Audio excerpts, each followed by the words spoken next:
Tapi suka dukanya jadi notaris ini bagi saya pribadi banyak duka ya.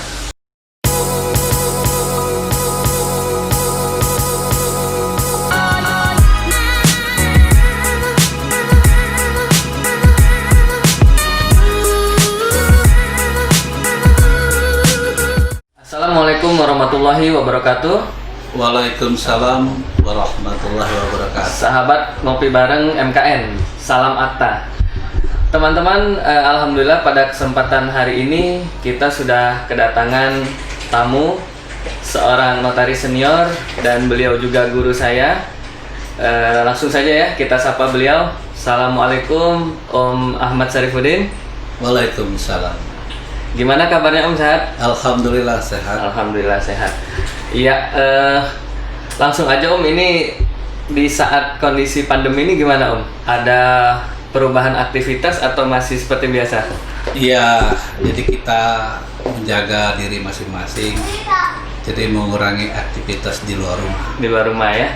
Nah Om, barangkali di sini kita akan sedikit bertanya nih tentang Om Syarifuddin ini waktu berpraktek tahun berapa ini Om? Saya tahun 2000-an. 2000-an ya.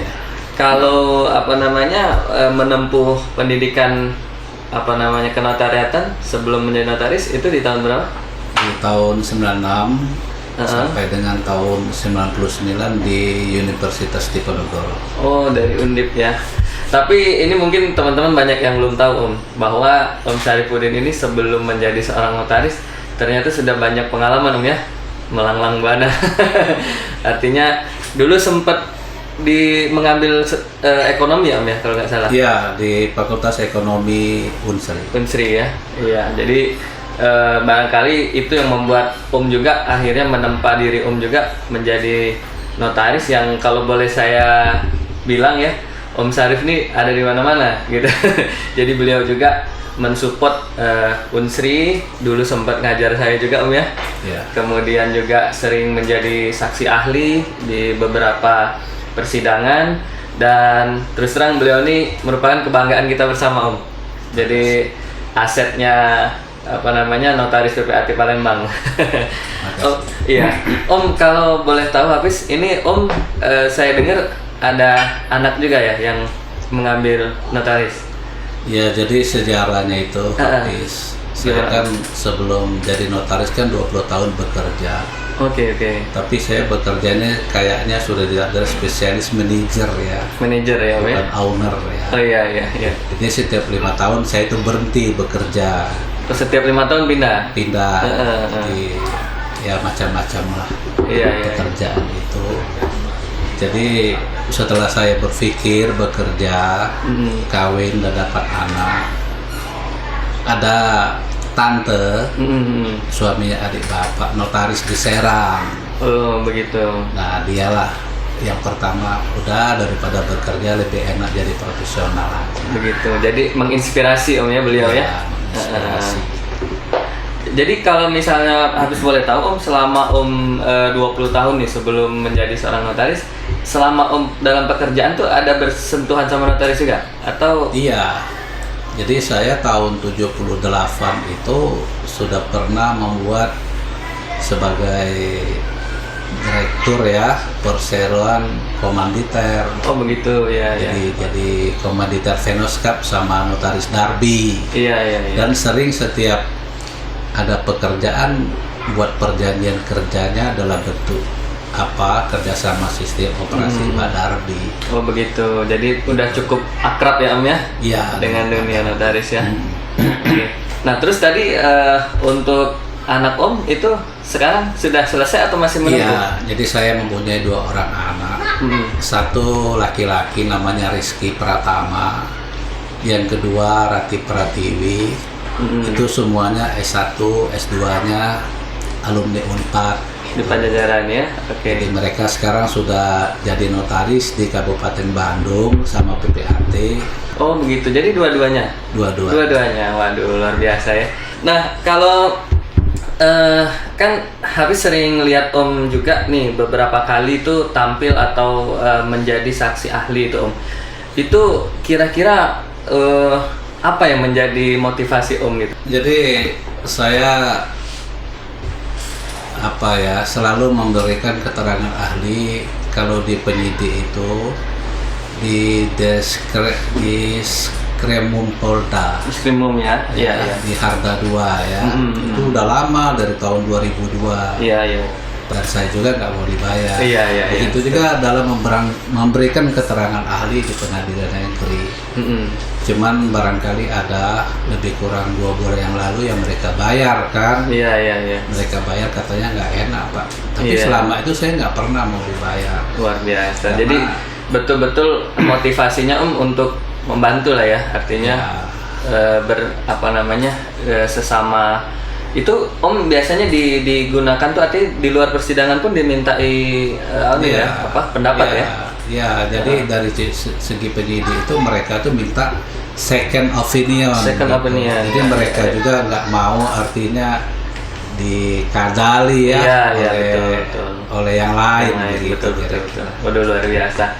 Ini mungkin jadi inspirasi juga ya buat kita. Artinya dalam menjabat sebagai notaris itu ternyata banyak kita bisa melakukan hal-hal mulia ya Om ya, seperti yang dilakukan Om Sarip salah satunya. Ya Om, mungkin ada satu topik menarik nih yang akan kita bicarakan di sore hari ini kan. Seperti kita tahu belakangan ini ada program dari pemerintah, Prona atau PTSL biasa disebut. Itu kan akhirnya di satu sisi kita sangat positif itu menyambut. Artinya pemerintah begitu perhatian untuk menerbitkan sertifikat hak milik ya, yang selama ini mungkin menjadi satu hal yang dalam tanda petik langkah gitu Om ya, karena mungkin faktor pengetahuan masyarakat, faktor pengurusan yang agak sulit dan seterusnya. Nah, boleh kita sharing di sini Om, kira-kira untuk mekanisme pengurusan sertifikat itu seperti apa itu? Ya, jadi kita kadang-kadang kita jadi notaris juga ya. Ada klien kita minta buatkan sertifikat. Seharusnya tidak sesederhana itu. Iya. Jadi kalau kita artinya betul-betul profesional, kita itu harus tahu dulu sejarah bagaimana kepemilikan sekelompok orang memiliki tanah yang belum bersertifikat. Nah, itu kan ada 4 yang kita pelajari. Yang pertama dari surat-surat zaman penjajahan. Yang kedua dari jual beli adat. Yang ketiga dari pewarisan. Yang keempat dari pancung alas. Nah, semua teori-teori itu ada dasar hukumnya. Dasar hukum itu dimulai dari Undang-Undang Pokok Agraria Nomor 5 Tahun 60 yang mulai berlaku tanggal 24 September 61. Setiap undang-undang kan ada peraturan ya, peraturan pemerintah Nomor 10 Tahun 61.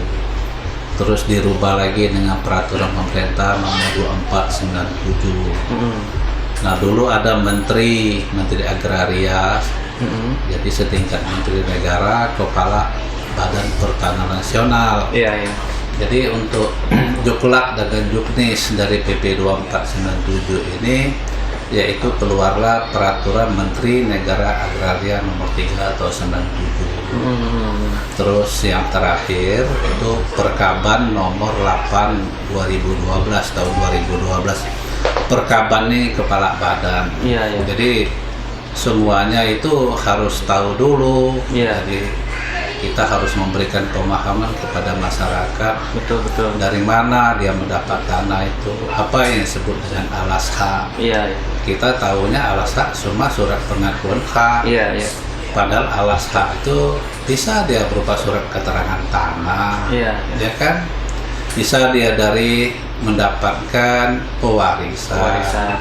Kalau dia mendapatkan pewarisan tuh ada nggak ahli waris yang lain?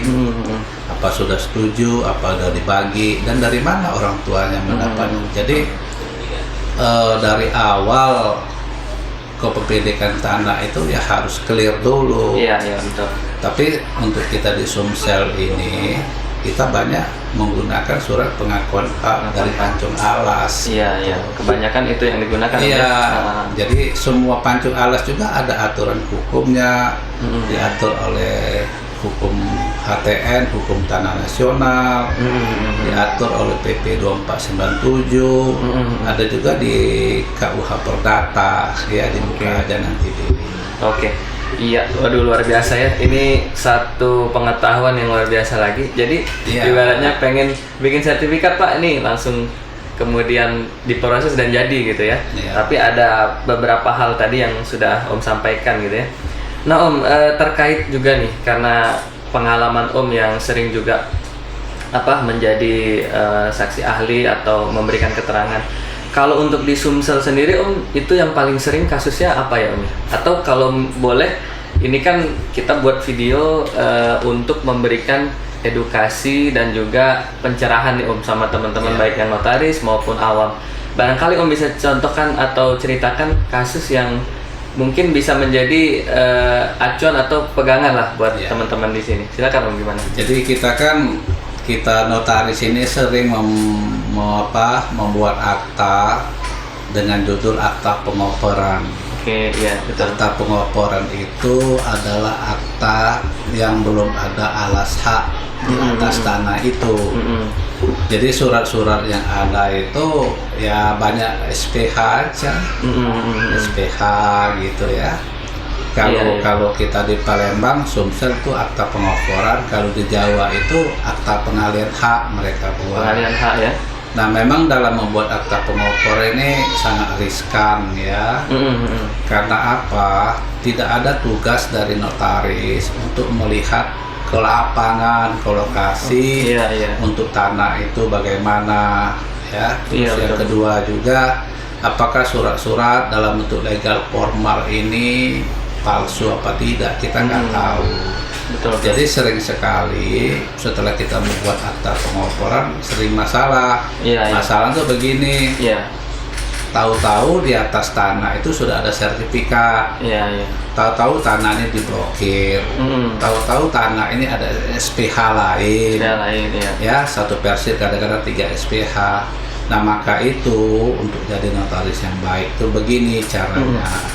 Sebelum dibuat akta pengoporan, para pihak ini disuruh dulu menghadap ke BPN, Badan Pertanahan Nasional, kantor pertanahan di mana domisili tanah itu mereka adakan plotting ya Om ya? Plotting. Jadi kalau plotting itu kan tahu nanti kantor pertanahan buka database, pergi ke lapangan, menanyai dengan tanah yang berbatasan, jadi seperti sistem sporadik ya. Tapi pada dasarnya kantor pertanahan modern pada koordinat tertentu, waktu dia buka database dia sudah tahu titik itu, apakah sudah ada sertifikat atau belum.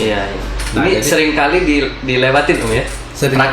Prakteknya kita cuma buat akta pengoporan. Begitu para pihak ada masalah, marahnya ke kita, karena mereka kan nggak ngerti dengan hukum itu kan. Kalau sudah buat sama notaris clear, bukan begitu. Jadi notaris juga harus profesional, harus membantu para pihak. Akibatnya apa? Mereka berperkara di bidang materi, kita notaris kan dipanggil. Betul itu.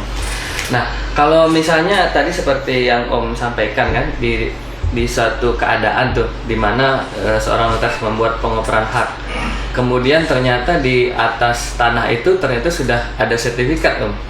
Itu ada nggak barangkali contoh kasus atau yang pernah Om temui lah gitu ya? Banyak kasus itu sampai ke pengadilan. Oh gitu ya Om.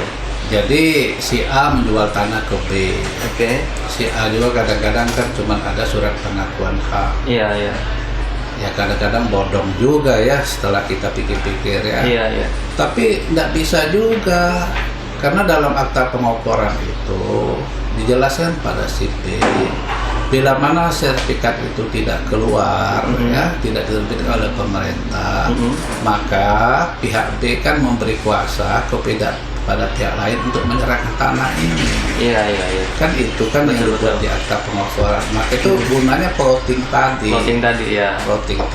Betul untuk menepis itu tadi Om ya. Iya. Oke. Oke, baiklah. Ini udah mulai hangat ini obrolan kita. Nah, Om, kalau di Palembang sendiri, Om ya, dari Om sejak tahun berapa tadi Om aktif di apa namanya? 2002. 2002 ya. 2002 tuh saya sudah anggota MPD. Oke. Sudah masuk jadi pimpinan di Pemda. Iya. Sudah oleh notaris senior, kalau ada notaris dipanggil oleh penyidik saya mendampingi. Terus sampai ke pengadilan saya dampingi, kalaupun diminta sebagai orang yang berbicara ahli. Ya saya baru, tapi waktu itu ya saya percaya diri aja kan.